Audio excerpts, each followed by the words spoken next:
그러므로 우리가 낙심하지 아니하노니 우리의 겉사람은 낡아지나 우리의 속사람은 날로 새로워지도다. 우리가 잠시 받는 환난에 경한 것이 지극히 크고 영원한 영광에 중한 것을 우리에게 이루게 함이니 우리가 주목하는 것은 보이는 것이 아니요 보이지 않는 것이니 보이는 것은 잠깐이요 보이지 않는 것은 영원함이라.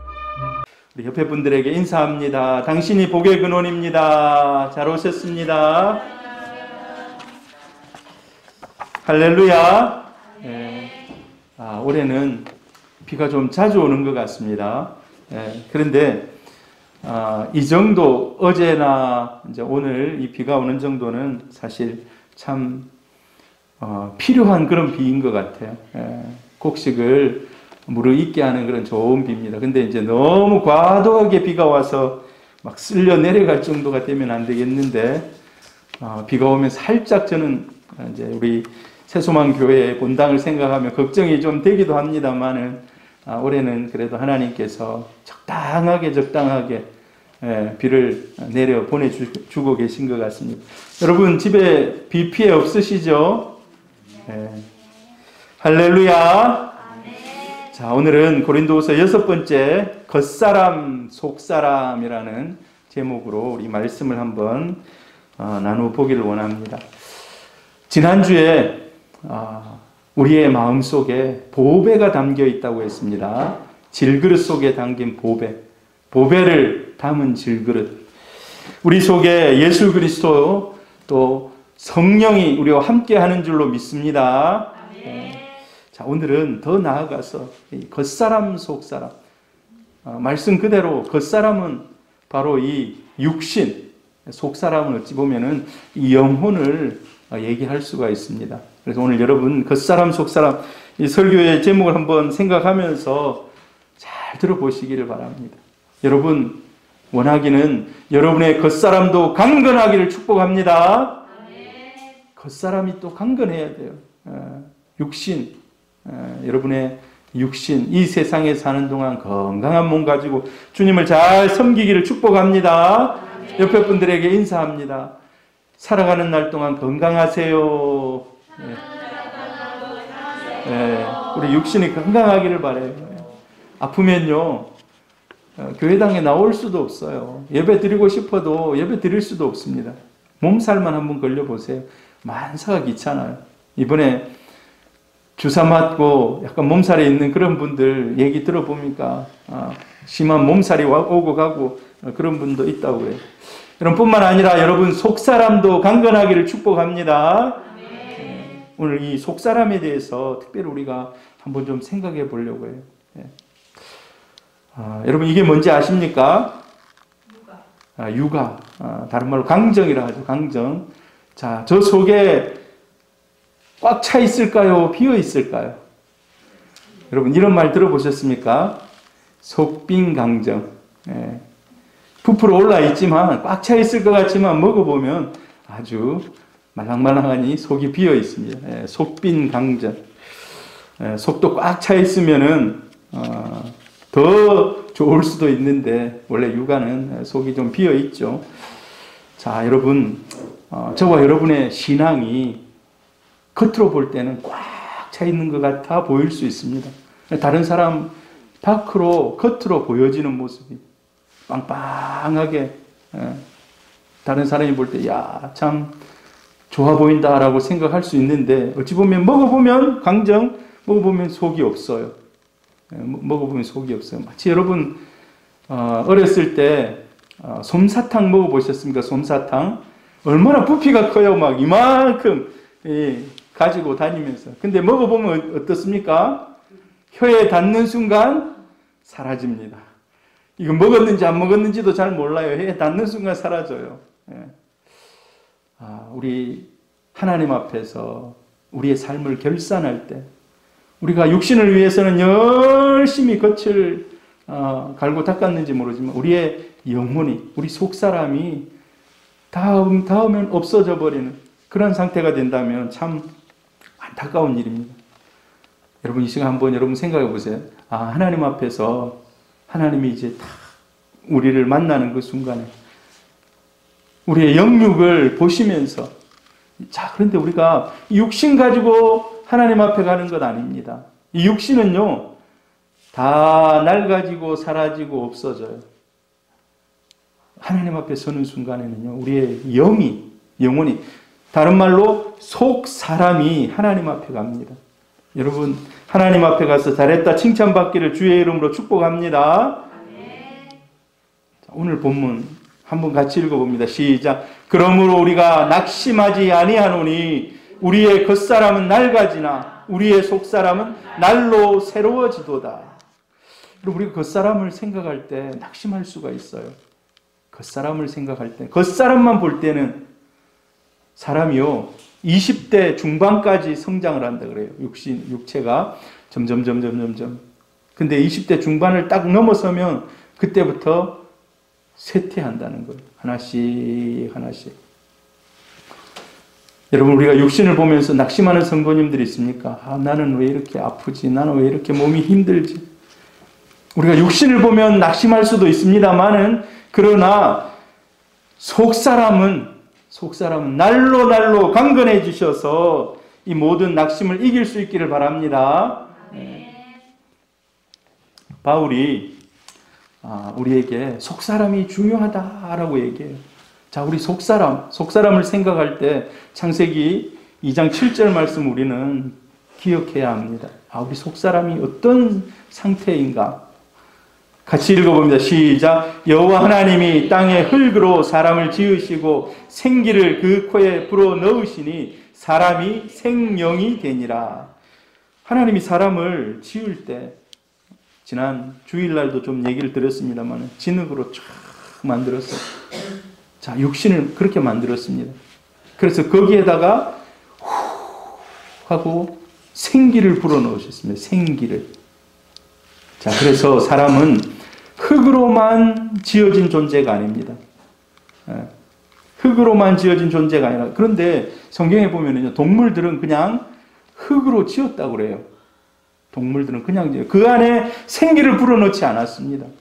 사람은 생기를 불어넣었어요. 그래서 하나님과 교통하면서, 교통이라는 말이 뭡니까? 마음을 주고받으면서, 의사를 소통하면서, 특별히 하나님을 예배하면서 살아가도록 만들어진 그런 존재인 줄 믿습니다. 하나님을 예배하면서. 하나님이 영이시고 하나님의 영을 우리 안에도 불어넣어 주셨습니다. 그래서 우리 인간은요, 육신, 흙으로 지은 육신이 있습니다. 플러스 영이 있다는 거예요. 영이. 할렐루야. 아멘. 자, 보통 사람들은 영에 대해서 신경을 잘 안 써요. 여러분, 우리가 예수 믿기 전에도 우리가 살아왔습니다. 근데 영에 대해서 별로 신경 안 쓰고 살아갑니다. 모르겠습니다. 이제 우상을 숭배하고 깊은 미신을 믿고 하는 사람은 귀신의 존재, 영의 존재 이런 것들에 대해서 관심이 있을지 모르지만 보통 세상 사람들 거기에 관심이 별로 없습니다. 이 육신만 있으면 돼요. 육신만 번지르하게 잘 갖추어져 있으면 다 됐다고 생각해요. 근데 인간을 최초로 만들 때 하나님이 육신만 만들어 놓은 것이 아닙니다. 육을 만드시고 그 속에 영을 넣으셔서, 그래서 온전한 인간이 되게 하셨습니다. 영이 없다면 온전한 인간이 아닙니다. 하나님 처음 지으셨을 때. 그래서 이 육이 온전함으로 하나님과 자연스럽게 교통할 수 있는, 교제할 수 있는 그런 존재가 되었습니다. 자, 그런데 어떻습니까? 이 상태로는 아무 문제가 없었습니다. 아무 문제가 없었어요. 근데 죄를 짓고 나서부터는 영이 죽어버렸습니다. 여러분, 이 꽃이 지금 살아있습니다. 만약에 이 꽃을 탁 꺾으면 어떻게 되겠습니까?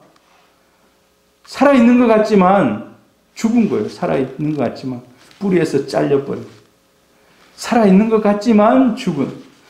하나님이 선악과를 먹지 말라 했는데 그 선악과를 먹음으로 말미암아서 우리 영이 죽은 상태가 되었다는 것입니다. 그래서 예수님이 이 땅에 이제 그 영을 회복시키시기 위해서 이 땅에 오셨습니다. 화목 제물이 되었습니다.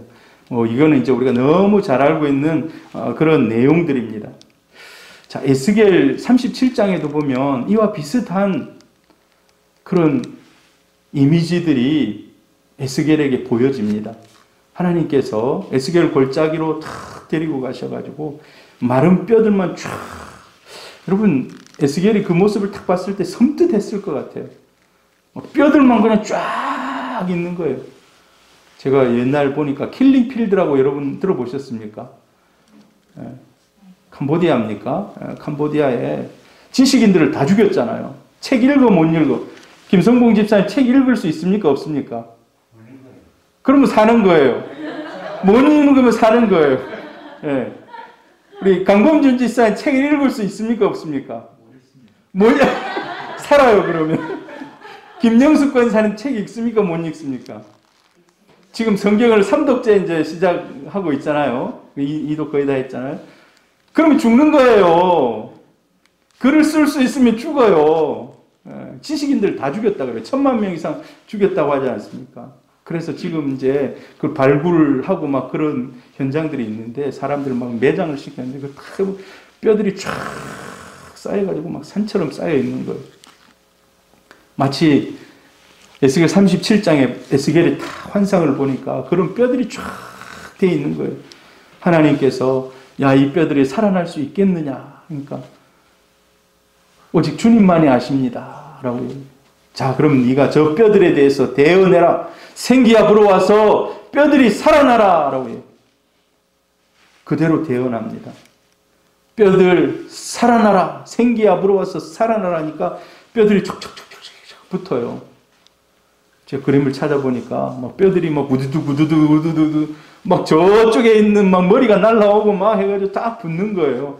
여러분 거의 SF 공상과학 같지 않습니까? 막 저쪽에 있는 뼈, 손며 붙는 거예요. 그런데 생기가 살아와서 사람이 됐는데 보니까 뭐 힘줄도 있고 한데 움직이질 않는 거예요. 그 다음에 영이 한 번 더 들어가는 겁니다. 다시 저들에게 대언해서 생기가 사방에 들어와서 저들을 살려내라니까 다시 한번 선포합니다. 생기야 사방에서 들어와서 저 죽은 사망을 당한 자에게 붙어서 살아나게 하라. 그러니까 그 생기가 다시 한번 확 와서 정말 이제 군사, 그리스도의 군사가 막 마하나임이라는 뜻을 아십니까? 마하나임. 하나님의 군대. 하나님 군대가 쫙 되는 거예요.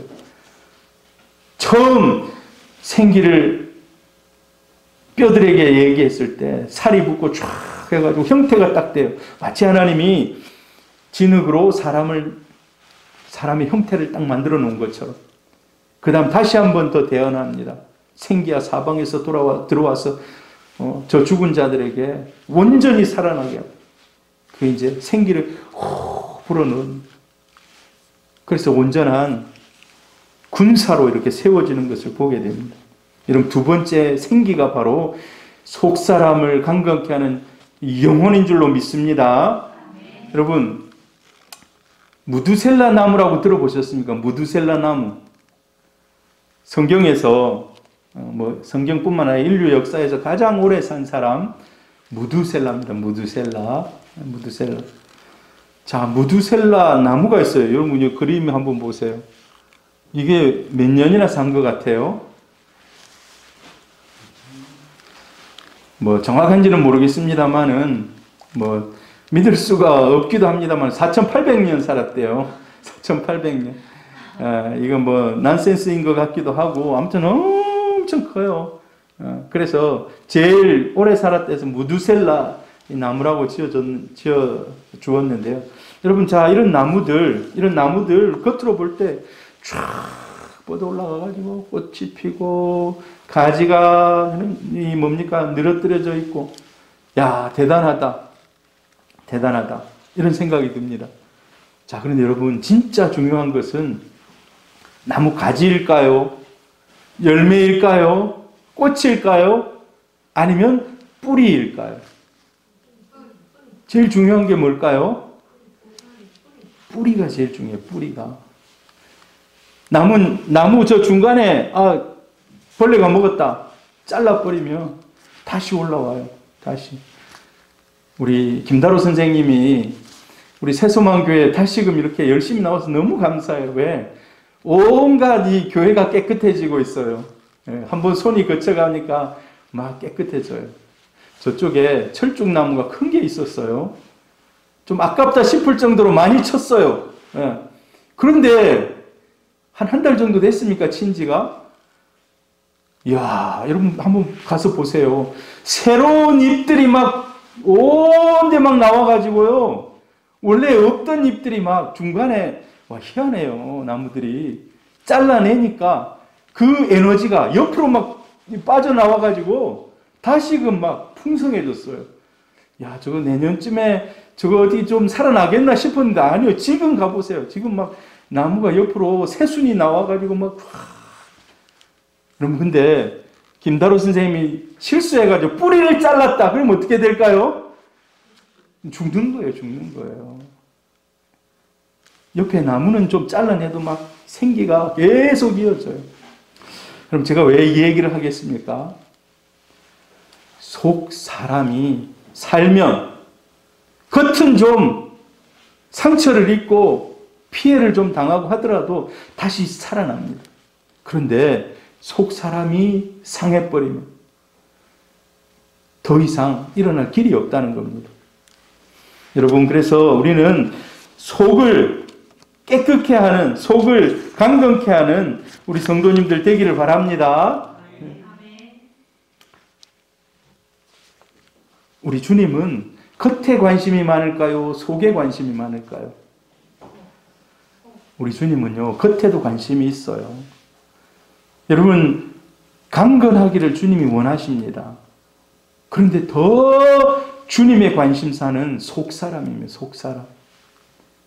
주님의 좀 더 깊은 관심은 속사람입니다.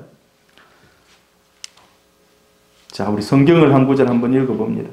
우리가 잘 아는 다윗, 사무엘상 16장 7절 같이 읽어봅니다. 시작. 여호와께서 사무엘에게 이르시되 그의 용모와 키를 보지 말라. 내가 이미 그를 버렸노라. 내가 보는 것은 사람과 같지 아니하니 사람은 외모를 보거니와 나 여호와는 중심을 보느니라. 여러분, 이 말씀 꼭 기억하시기를 바랍니다. 다윗을 하나님께서 뭐라고 표현하셨습니까? 내 마음에 합한 자. 내 마음에 합한 자라고 해요. 어떤 모습을 보고 마음에 합했을까요? 여호와가 중심을 보고 마음이 흡족했다는 것입니다. 여러분, 저와 여러분, 우리 새소망 교회를 보고 우리 하나님이 흡족해 할 수 있기를 바랍니다. 여러분, 겉사람은요, 점점점 나이 들고 사라지고 죽어요. 결국은 우리 육신은 죽어요. 젊음이 한때입니다. 보이는 것은 잠깐이에요. 여러분, 안 아프다가도 갑자기 막 아프고 그러지 않습니까? 저는 이제 50대 초반인데 가끔 그래요. 가끔 안 아프다가도 뭐 하나 잘못 들다 삐끗하면 막 한 3일은 아프고 막 그래요. 이 허리가 막. 여러분, 인생의 평준화라는 말을 들어보셨습니까? 인생이 평준화된다는 거예요. 30대까지는 좀 서로 막 앞서거니 뒤서거니 막 이렇게 하는데 40대부터는 하나씩 평준화되어 간다는 겁니다. 40대에 욕망이 평준화된다고 합니다. 욕망. 50대 지식이 평준화. 60대 외모의 평준화. 70대 성의 평준화. 80대 부의 평준화. 90대 생사의 평준화.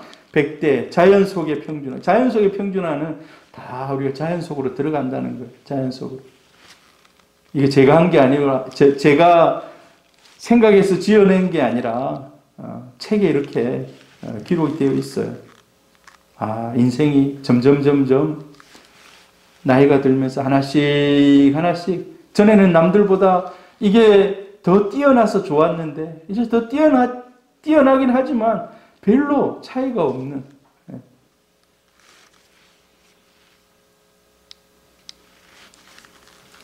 그런데 사람들은요, 이걸 어떻게 해서라도 좀 잘 가꾸어 보려고 합니다. 우리 육신을 잘 가꾸어 보려고 해요.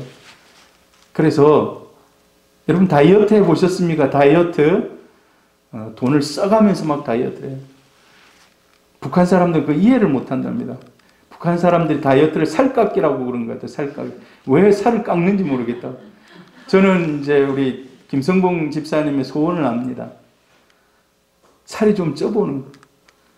놀랍지 않습니까? 우리는 좀 살을 빼봤으면 좋겠는데. 근데 보통 사람들은 살을 빼기를 원해요. 보통 사람들은 살을 빼기를. 그러나 막을 수가 없습니다. 점점점 늙어가고 연약해져 가고 점점점 가진 것들 이런 것들이 점점 빠져나갑니다. 안 돼요. 인생 막아보려고 해도 안 됩니다. 사람은 외모에 관심을 막 가지고 해보려고 합니다만은 그러나 하나님은 알고 계세요. 너희들이 그 100년도 가지고 가지 못할 육신, 하나님이 볼 때 인생에 그렇다고 해서 하나님 우리 육신을 하찮게 본다는 의미가 아닙니다. 귀하게 보지만은 그러나 그거보다도 더 내면에 다윗에게 말했던 것처럼 마음의 중심이 어떤가를 더 관심이 있어 한다는 것입니다. 잠언 31장 30절 31장은요 잠언의 마지막 장입니다. 마지막 장. 제가 이제 우리 애들하고 가정 예배를 드리면서 인생의 최고의 지혜가 무엇인지 아느냐? 좋은 남편 얻고 좋은 아내 얻는 것이다. 인생의 최고의 지혜다. 왜? 솔로몬이 잠언을 쭉 기록하면서 마지막에 이거는 솔로몬이 지은 건 아닙니다만은 잠언의 마지막에 쫙 보면은 귀한 아내를 얻는 것. 아내를 대표로 써놨습니다만은 귀한 남편을 얻는 것. 이게 인생에 제일 좋은 거라는 거예요. 그 중에서도 여러분 한번 읽어보면 시작. 고운 것도 거짓되고 아름다운 것도 헛되나 오직 여호와를 경외하는 여자는 칭찬을 받을 것이라. 고운 것도 사라진다는 거예요. 아름다운 것도 나중에는 없어진다는 거예요. 그러나 하나님을 경외하는 여인은 하나님 앞에 칭찬을 받을 것이다 라고 얘기합니다. 베드로전서 3장 3절 4절 같이 읽어봅니다. 시작. 너희는 단장은 머리를 꾸미고 금을 차고 아름다운 옷을 입는 외모로 하지 말고 오직 마음에 숨은 사람을 온유하고 안정한 심령에 썩지 아니할 것으로 하라. 이는 하나님 앞에 값진 것이니라. 우리가 막 꾸미고 단장하고 금을 차고 지금도 사람들이 금을 좋아합니다만 옛날에도 마찬가지였던 것 같아요.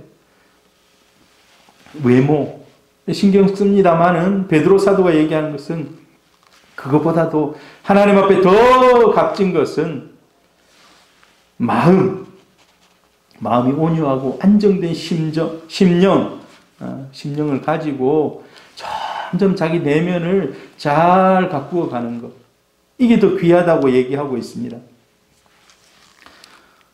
여러분, 외모를 꾸미는데, 밖에 나갈 때 외모를 꾸미는데 시간을 얼마나 투자하십니까? 제가 우리 아내나 우리 딸을 볼 때 사실 저희 아내는 시간이 별로 안 걸려요. 보면 별로 안 꾸며요. 근데 오히려 우리 딸은 시간이 많이 걸려요. 보면. 그런데 사람들이 그거 막 꾸미면서 아까운 시간 다 버리고 있네 하는 사람 한 명도 못 봤어요. 자기를 이쁘게 꾸미면서 나는 시간을 막 허비하고 있다 이런 사람 한 명도 못 봤어요. 그런데 진짜 그거보다 더 귀한 영혼을 가꾸기 위한 시간은 여러분 얼마나 투자하고 있는지 우리 자신 한번 돌아볼 수 있기를 바랍니다. 아름다운 정원을 망치는 가장 쉬운 방법이 뭔지 아십니까? 아름다운 정원을 망치는데 가장 쉬운 방법. 정원을 향해서 해꾸지를 하고 꽃을 꺾어놓고 이런 방법이 있을 수도 있습니다. 그런데 그보다 더 쉬운 방법은요, 그냥 가만히 놔둬버리면 돼요. 놔둬버리면요, 잡초가 덮어버립니다. 잡초가 덮어버려요. 희한하게요, 제가 어렸을 때 어머니하고 아버지하고 우리 같이 가서 모내기를 합니다. 제가 모내기를 많이 한 건 아니고 그냥 옆에서 따라다니면서 지켜보고. 그런데 분명히 거기 보면 벼만 심거든요. 근데 희한하게 한 6월, 7월 돼가지고 이제 막 뭐가 이제 올라와요. 보면 이 다른 녀석들이 막 거기서 막 크고 있는 거예요. 다른 녀석들이. 근데 이제 보통 사람들은 가가지고 이제 피나 이제 이런 거죠. 그걸 이제 다 뽑아줍니다. 근데 몸이 아프거나 어디 출타 중이거나 멀리 갔거나 한 사람 집은 그걸 뽑아줄 사람이 없는 거예요. 그럼 한 2달 정도 딱 놔두잖아요. 와, 희한하게요. 이 잡초, 다른 것들이 더 커가지고 거기를 막 덮고 있는 거예요. 그걸 뽑아주지 않으면. 여러분, 아름다운 정원을 우리 마음의 심령으로 생각할 수가 있습니다. 마음의 심령 그냥 가만히 놔두면 우리는 깨끗하게 보존되겠지라고 생각할 수가 있어요. 그런데 그렇지 않습니다.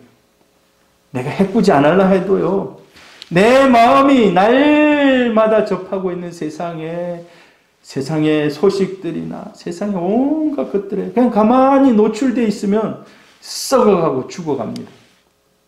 썩어가고 죽어가요. 내가 앞장서서 막 그런 것들을 막 행하지 않더라도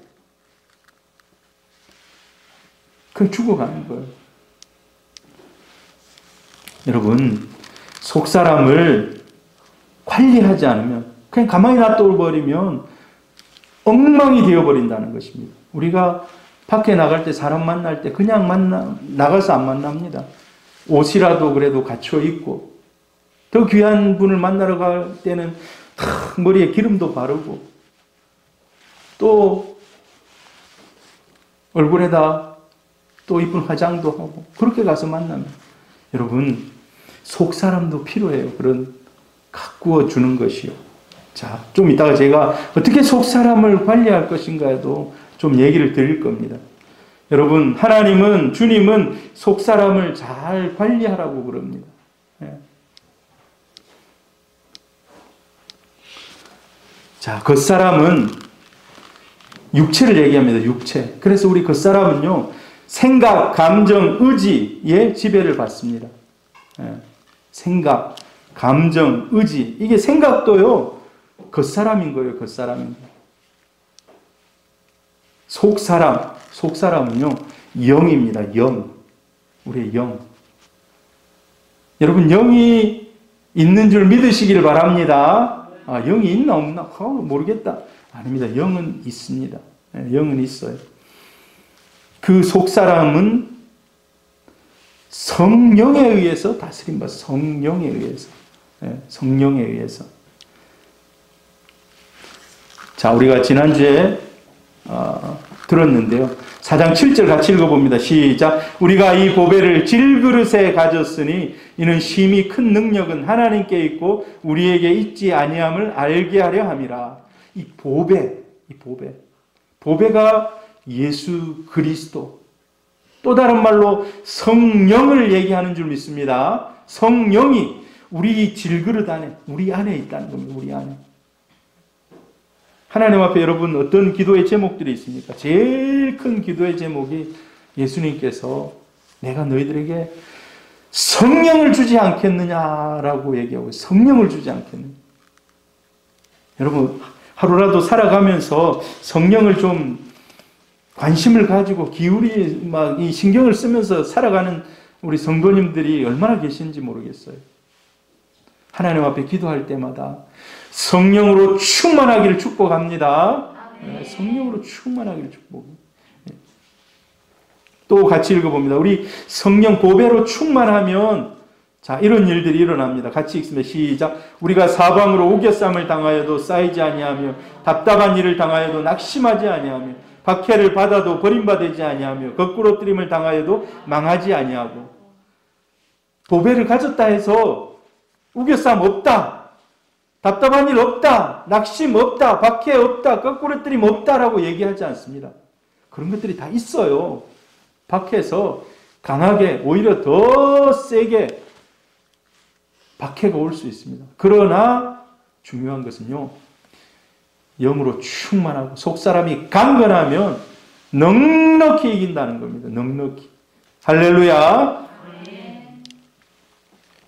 우리의 삶의 뿌리가 생수의 근원 되시는 성령인 줄 믿습니다. 성령인 줄 믿어요. 세상 사람들은 성령이 있는지도 없는지도 모르지만은 아무튼 성령이 우리 뿌리입니다. 그래서 우리가 거기 붙어 있기만 하면 우리 넘어지지 않습니다. 근데 내가 붙어 있지 않기 때문에 넘어지고 쓰러지고 곤란한 문제가 오면은 버틸 수 없고 이제 이런 상태가 되는 거예요. 속사람이 강건하면 밀려오는 문제들 있어요. 밀려오는 문제들 있다니까요. 그러나 밀려오는 문제들이 파도가 항해하다 보면 바람이 조금만 불으면 있어요.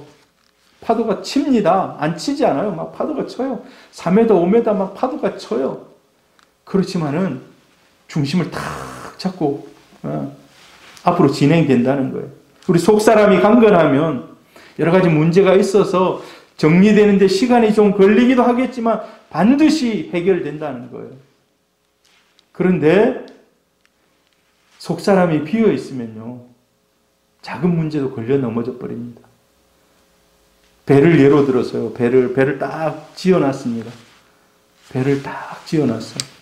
근데 배가 이렇게 쭉 해가지고 안정적으로 가요. 이제 제가 1등 항해사 때 짐을 싣잖아요. 짐을 배가 균형에 딱 맞게, 이게 흔들리지 않고 균형에 딱 맞게 이게 실어요. 근데 어느 항구를 가더라도 이게 딱 맞게 할 수가 없어요. 이쪽에 짐을 내려주는 것이 만약에 10,000톤이고 이쪽에 싣는 거 5,000톤이다. 그럼 5,000톤의 차이가 나잖아요. 그러면 이제 배가 휘어지는 거예요. 이렇게 되는 거예요. 자, 그럼 그때 어떻게 해야 되는가? 배에는요, 더 큰 물을 대신해서 실을 수 있는, 이제 이런 걸 이제 조금 전문적인 용어로 밸러스트유라고 하는데, 밸러스트를 실을 수 있는 그런 장치가 있어요. 이쪽에 무거운 만큼 이쪽에도 무겁게 해가지고 균형을 딱 맞춰주는 거예요. 이걸 딱 맞춰주는 거예요. 근데 만약에 이게 비어버렸다 그러면 넘어지는 겁니다. 여러분, 우리 인생이 마찬가지입니다. 인생에 여러 가지 환란, 시험 이런 것들이 와요. 그런데 내 인생의 밑바닥에 받쳐줄 수 있는 속사람이 없으면 넘어져 버리는 거예요.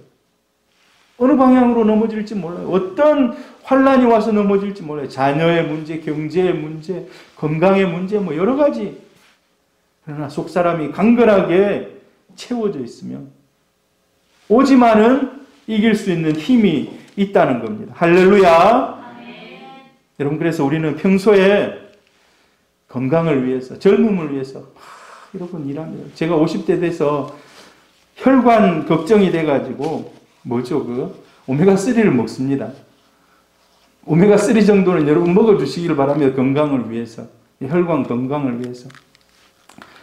자, 그런데 그것이 중요한 것이 아니라, 오메가3 먹는 것이 중요한 것이 아니라 더 중요한 영혼에 막힘이 없어야 되는 줄로 믿습니다.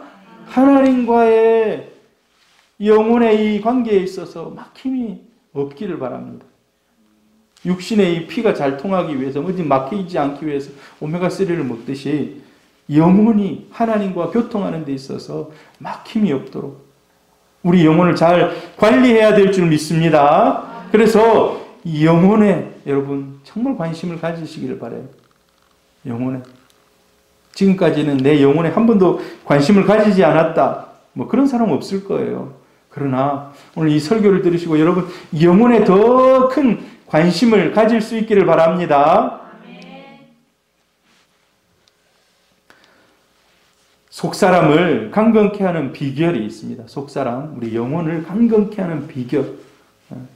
자, 오늘 여러분 꼭 기억하시기를 바라요. 기도로 속사람이 새롭게 됩니다. 기도로. 저는 이제 어렸을 때 이제 교회를 와가지고 기도할 때 깜짝 놀란 적이 한 번 있어요. 교회 그때 제가 중학교 1학년인가 그랬는데 중학교 2학년 누나가 앞에 앉아서 이상한 말로 막 기도를 하는 거예요. 너무 놀래가지고 가까이 가지를 못했어요. 나중에 알고 보니까 그게 방언기도라는. 여러분, 고린도 교회, 오늘 이 고린도 후서 아닙니까? 고린도 교회에 하나님께서 이 영의 언어, 방언기도를 그들에게 가득 부어주신 줄 믿습니다. 하나님 앞에 더 열심히 기도하라고. 하나님 앞에 더 열심히 기도하라고. 이 시대 가운데 방언이 있다 없다 뭐 그런 신학적인 논쟁이 있습니다만은 하나님이 주시면 하시면 돼요. 하나님 주시면 하시면 됩니다. 이 기도, 지난번에도 제가 방언 기도에 대해서 한번 얘기했을 겁니다. 방언 기도하면 사실 내 영이 기도하기 때문에 내가 잘 못 알아듣는 경우도 있습니다만 그러나 우리의 영은 하나님의 은혜로 살찌워지는 줄 믿습니다. 네. 여러분, 그래 새벽 기도에 오시는 분들은 방언 기도도 좀 할 수 있고 그랬으면 좋겠어요. 하나님 앞에 이렇게 짧은 시간이지만 강력하게 우리 영을 충만케 하는 그런 기도. 기도로 우리 속사람이 새로워집니다. 바울이 에베소서 3장 14절부터 19절까지 에베소 교회를 생각하면서 기도를 하는데 간절히 기도합니다. 성령의 능력으로 에베소 성도들의 속사람을 강건케 해주십시오라고. 여러분, 우리가 기도하면 속사람이 강건해집니다. 할렐루야. 속사람이 강건해져요. 속사람이 강건해졌다는 말은요, 또한 영이 민감하다는 거예요. 영이 민감하다는 거예요.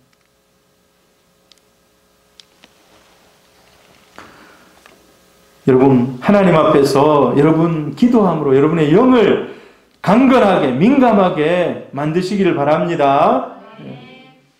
기도할 때 그렇게 기도하세요. 하나님, 내 영을 하나님 충만하게 하옵소서. 할렐루야. 자, 그리고 말씀이 속사람을 강건케 하십니다. 말씀.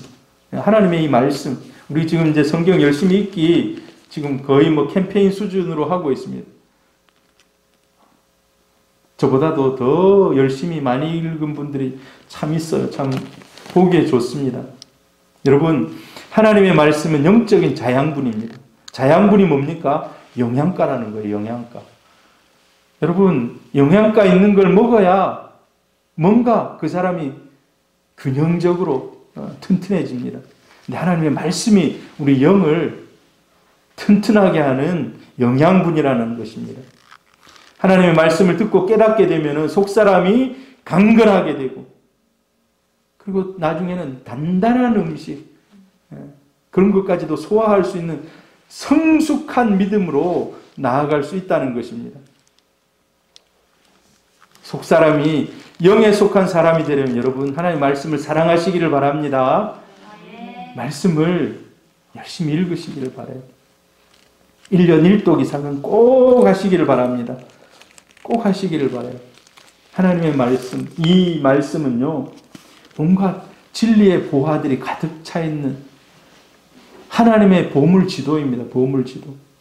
여러분, 레마의 말씀이라고 제가 가끔 여러분이 얘기합니다. 레마의 말씀, 내 가슴에 심겨진 말씀입니다. 여러분, 성경을 읽다가 이 말씀이 내 가슴에 탁 오면요, 하나님이 모세에게 10계명을 줬지 않습니까? 시내산에 올라와라 하고 10계명을 줄 때 하나님이 직접 하나님의 손가락으로 기록했다 그래요. 하나님의 손가락으로 기록했다.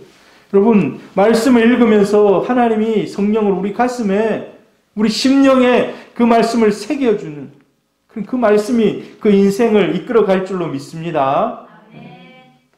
말씀을 귀하게 여기고 묵상하고 읽고 암송할 수 있다면 저 잘하는 겁니다. 암송할 수 있다면. 제가 온천교회 가니까 어느 한 장로님이 1409절을 암송을 하고 계시더라고요. 1409절. 여러분, 1409절 적은 것 같지만 많은 거예요. 성경의 귀중한 말씀들 하나씩 하나씩 뽑아가지고 1400개를 암송을 하고 계시더라고요.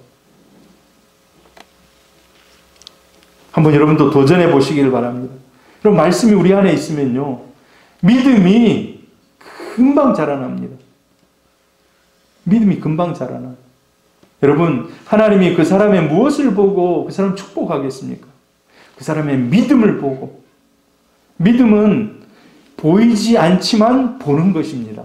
근데 그게 그냥 생겨난 것이 아니에요. 말씀을 읽고 말씀을 계속해서 내 가슴에 심을 때 안 보이는 것이 보이는 거예요. 믿음으로. 믿음으로. 할렐루야. 자, 성령님과 교통함으로 우리 속사람이 강건해집니다. 이건 뭐 제가 굳이 설명 안 드려도 여러분 성령으로 충만하시길 바라요. 성령으로 충만하시길. 영의 사람이 되시길 바랍니다. 영의. 그러기 위해서 성령님을 항상 인정하고 환영하고 모셔드리고 의지하시길 바랍니다. 성령은 거룩한 영입니다. 그래서 거룩하게 하나님 앞에 회개하고 새로워진 사람 앞에 성령을 간구할 때 그 위에 성령이 충만히 임하는 줄로 믿습니다. 성령으로 여러분 충만하시길 바라요. 같이 읽어봅니다. 로마서 8장 14절 시작. 무릇 하나님의 영으로 인도함을 받는 사람은 곧 하나님의 아들이라. 또 한 구절 있습니다. 내가 이르노니 너희는 성령을 따라 행하라. 그리하면 육체의 욕심을 이루지 아니하리라. 자, 또 성도의 교제와 봉사를 통해서 우리 영이, 우리 속사람이 강건해진다는 겁니다. 여러분, 다른 사람하고 막 부딪히고 그러면 막 우리 영이 힘들고 어려울 것 같지만, 그러나 그 어려운 시기들 이겨내면 더 우리 속사람이 단단해진다는 거예요. 에베소서 2장 18절 19절 같이 읽어보면 시작. 이는 그로 말미암아 우리 둘이 한 성령 안에서 아버지께 나아감을 얻게 하려 하심이라. 그러므로 이제부터 너희는 외인도 아니요 나그네도 아니요 오직 성도들과 동일한 시민이요 하나님의 권속이라. 자, 여기 보면 둘이 한 성령 안에서 아버지께 나간다라고 얘기해요. 내 혼자 하나님 앞에 나가는 것이 아니라 둘이 연합해서. 여러분, 성령 안에서 거룩한 하나된 공동체 되기를 주의 이름으로 축복합니다. 서로 연합해서 협력해서 하나님 앞에 나갈 때 우리 영이 더 살아난다는 거예요. 그래서 여러분, 간증들도 많이 들으시기를 바랍니다. 여러분, 간증 아시죠? 제가 주일마다 새롭게 하소서를 틀어놓습니다. 여러분, 일찍 오시면 새롭게 하소서 그냥 한번 들어보시길 바라요. 따로 들을 시간 없는 분들은 일찍 와서 들어보세요. 그 사람이 어떻게 하나님을 깊이 만났는지, 어떤 인생의 어려움들을 이겨나갔는지, 하나님이 그 사람을 통해서 역사하신 그 역사를 남들에게 알려주고 나누는 겁니다. 여러분, 우리 성도님들 가운데도 아마 간증하라 하면 할 사람들 많이 있을 겁니다. 많이 들으시고 또 많이 나눌 수 있기를 바랍니다. 성도 간의 교제가 힘든 것 같지만 그러나 유익하다는 것입니다. 여러분, 군중 속에 묻혀서 있는 듯 없는 듯 신앙생활하면 본인은 편할 수 있어요. 왔다가 그냥 조용하게 있다가 조용하게 사라지는, 그러면 편할 수는 있습니다. 여러분, 그런데 마치 이런 거예요. 뿌리를 내리지 못한 나무, 아까도 얘기했습니다. 뿌리가 중요하다 했는데 뿌리를 내리지 못한 나무와 같아요. 있는 듯 없는 듯 하는 사람들, 분명한 소속이 있어야 되고 또 성도 간의 교제를 통해서 하나님의 은혜를 함께 나누는 겁니다. 저 오늘 오후에 아주 귀한 청년이 우리 교회로 왔다 갔어요. 제가 처음으로 전도사가 돼가지고 진짜 천방지축 아무것도 모를 때 그 확신교회 가가지고 청년부를 맡아서 제가 뭐 잘한 것도 없이 그냥 그 형제들하고 이렇게 그냥 소통하고 그랬는데, 그래도 한 18년 정도가 지났을까요? 기억하고 지난 걸음에 찾아왔어요. 그래서 같이 교제를 나누면서 자기가 하고 있는 이런 일들도 소개하면서 다행히도 음향, 영상 장비 이런 걸 하더라고요. 우리가 좀 취약한 부분이 그런 부분이지 않습니까? 그래서 목사님 제가 옛날에 받은 그 사랑이 참 큰데 뭘 좀 도와줄 수 있을까요? 한번 기대해 보시길 바랍니다. 그 형제, 그 청년이 아무튼 뭘 좀 해준다고 했는데 어떻게 변할지는 한번 기대하면서 우리 그 청년에게 하나님이 큰 은혜를 부어주시길 축복합니다. 여러분, 서로 교제하면서 이런 은혜를 나누고 베풀고 하는 과정 중에 내 속사람이, 내 영이 단단해져 간다는 겁니다. 할렐루야! 자, 속사람이 강건하면 나타나는 열매들이 있습니다. 언어가 달라집니다. 제일 먼저 언어가 달라져요. 제가 한번 생각해 봤어요. 내가 교회 가가지고 제일 처음 달라진 부분이 뭐지? 그때 뭐 내 인격이 뭐 고매하게 막 상승하고 그런 게 아니고 내가 교회 가서 제일 처음 달라졌던 건 내 언어였더라고 보니까. 그전에는 시골에서 깡촌에서 막 여러분 막 욕설 막 흔히 막 듣는 그런 말 하다가 교회와 전도사님이 그런 말 하면 안 돼 하면서 얘기할 때 그게 내 마음속에 내가 교회 오면 이런 거 하면 안 되는구나 하고 마음에 중심에 딱 그게 들어온 거예요. 그래서 교회에서는 바른말 써야 되는구나. 그리고 바른말을 쓰기 시작했다니까요. 처음에 제일 먼저 바뀐 것이 언어였구나. 여러분, 성령이 충만하면요 언어가 바뀝니다. 세상 사람들은 뭐라고 얘기합니까? 안 된다, 죽는다, 못하겠다, 되나 봐라, 비평하고 비판하고. 여러분, 영이 충만하면 이 모든 죽음의 언어들이 떠나가는 줄 믿습니다. 아멘. 여러분의 입술 가운데, 여러분의 언어 가운데 죽음의 언어들이 있다면 오늘 예수님의 이름으로 축복합니다. 다 떠나가기를. 할렐루야. 아멘. 우리 영이 살아있는 사람은요 그냥 영이 흘려보내는 언어를 써요. 영이 흘려보내는 언어를. 긍정의 언어, 감사의 언어, 믿음의 언어, 확신의 언어를 쓰게 됩니다. 사람하고 좀 대화하다 보면요. 저 사람이 어떤 상태인지 제일 먼저 뭘 통해 압니까? 그 사람이 하는 말을 통해서, 언어를 통해서 알아요. 저 사람에게는 비전이 있구나. 저 사람은 앞으로 좀 가까이 하면 큰 은혜를 같이 입겠구나. 아니면 우리 이제 예수 믿는 사람들을 딱 처음 만나보면 저 사람하고는 앞으로 가까이 하면 내 영이 힘들겠구나 한 걸 바로 캐치할 수가 있어요. 여러분, 다른 사람들이 가까이 하기를 기뻐하는 그러한 생명의 언어가 여러분에게 있기를 바랍니다. 특별히 여러분 좀 지도자들, 교회 지도자뿐만 아니라 여러분이 이제 직장의 장들이 되잖아요. 우리 김혜연 집사님 간호부장으로서 사람들에게 얘기할 때 생명의 언어가 있기를 바랍니다. 잘 안 되고 현상이 어렵고 힘든 이런 상황이 있지만은 그러나 그걸 뛰어넘는 생명의 언어, 성령이 우리에게 이 언어를 흘러 넘치게 하시기를 축복합니다. 믿음의 언어, 특별히 여러분 자녀에게, 남편에게 생명의 언어를 쓰시기를 바랍니다. 그럼 자녀들 보면 마음에 듭니까? 안 듭니까? 안 드는 부분이 많아요. 자녀들 보면 내 기대에 못 미치는 부분들이 많고 또 남편, 아내 서로 둘 살아가면서 부족한 부분들이 많음을 느끼잖아요. 보이는 대로 말하는 것은요 죽이는 언어입니다. 죽이는 언어. 여러분 살리는 언어를 쓰시기를 바랍니다. 왜냐하면 믿음의 언어에는 역사하는 힘이 있습니다. 믿음의 언어에는 역사하는 힘이 있어요. 그래서 우리 삶의 현장에서 여러분 이 삶의 생명의 언어를 선포하시기를 바랍니다. 할렐루야.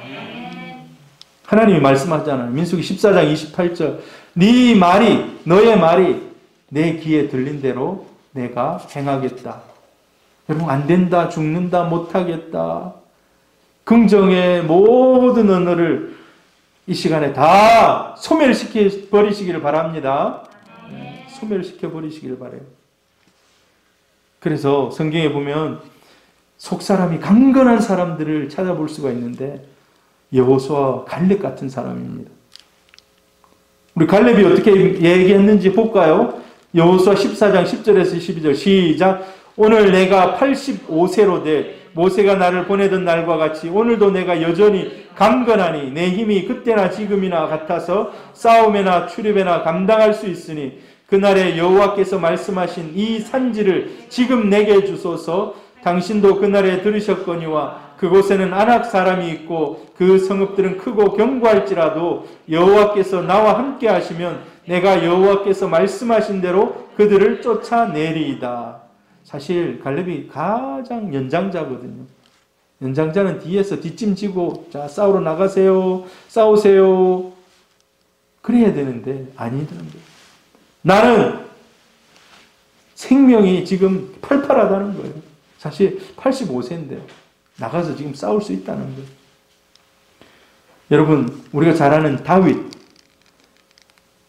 얼마나 영으로 충만했으면 성령으로 충만했으면 이렇게 얘기합니다. 같이 읽어봅니다. 다윗이 블레셋 사람에게 이르되 너는 칼과 창과 단창으로 내게 나오거니와 나는 만군의 여호와의 이름 곧 내가 모욕하는 이스라엘 군대 하나님의 이름으로 내게 나아가노라.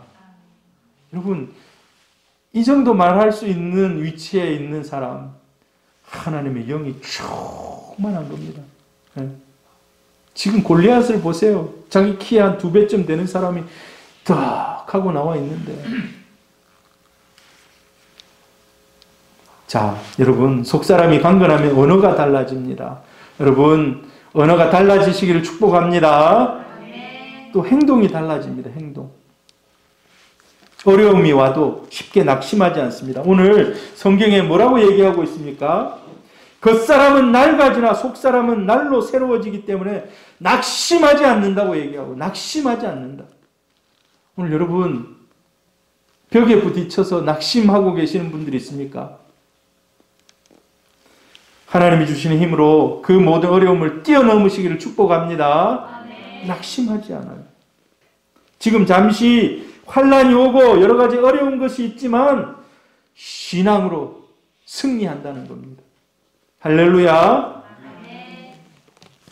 그래서 우리 안에 있는 평강을 빼앗아갈 수 없음을 알기 때문에 상황이 어떠하든지 간에 이긴다는 겁니다. 욥이 23장 10절, 욥기 23장 10절에 보면 그 모든 자기가 당하고 있는 어려움을 해석하는 해석의 베이스가 나와 있어요.